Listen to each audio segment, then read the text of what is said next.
Hi friends, అందరూ బాగున్నారా? నేను బాగున్నాను. ఇవాళ చిక్కుడుకాయ టమాటా కర్రీ చేస్తున్నాను. రైస్లోకి చూపిస్తాను చూడండి. ఇదిగో తాలింపు పెట్టాను.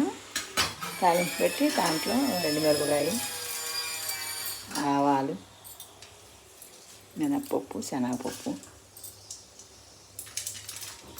కొంచెం జీలకర్ర వేసాను. వేసి కొంచెం కరివేపాకు కూడా వేసేసి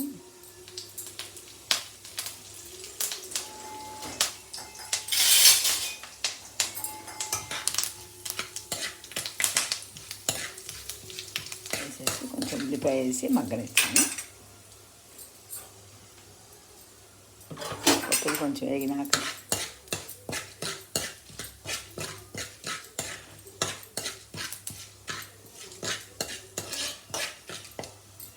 పప్పులు కొంచెం వేగినాయి, ఉల్లిపాయ వేసేస్తాను.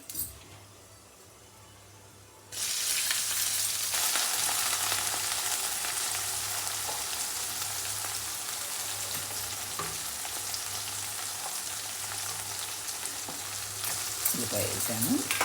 ఉల్లిపాయ వేసి ఉల్లిపాయ మగ్గలిచ్చినాక చిక్కుడుకాయలు కుక్కర్లో ఉడకబెట్టాను.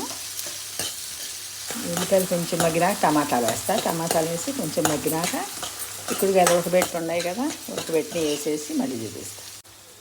ఇదిగో ఫ్రెండ్స్, ఉల్లిపాయలు వేగినాయి. దీంట్లోనే కొంచెం అల్లం వెల్లుల్లి పేస్ట్ వేస్తాను. కొంచెం అల్లం వెల్లుల్లి పేస్ట్ వేసి కొంచెం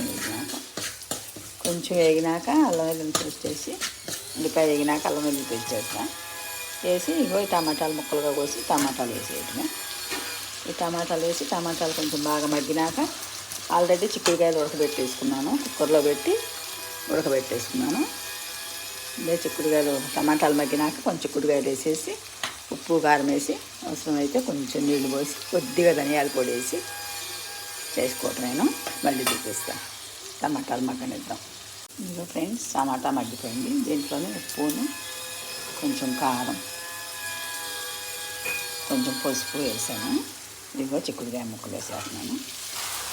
వేసేసి ఇట్లా కలిపేసేసుకొని అవసరమైతే కొంచెం వాటర్ పోసుకొని దగ్గరికి వచ్చినా కొత్తిమీర వేసి కట్టేసుకోవటం మళ్ళీ చూపిస్తాను. ఇదిగో ఫ్రెండ్స్, చిక్కుడుకాయ కూర కొంచెం ధనియాల పొడి వేసి ఫ్లేవర్ కోసం కొంచెం ధనియాల పొడి వేస్తే మంచిదిగా కూరలో, అందుకని కొంచెం ధనియాల పొడి, కొంచెం ఉప్పు, కొంచెం కారం, కొంచెం పసుపు, కొంచెం అల్లం వెల్లుల్లిపాయ పేస్టు అన్నీ వేసాను. అన్నీ వేసి కొత్తిమీర వేసాను. ఇట్లా కొంచెం వాటర్ పోసాను.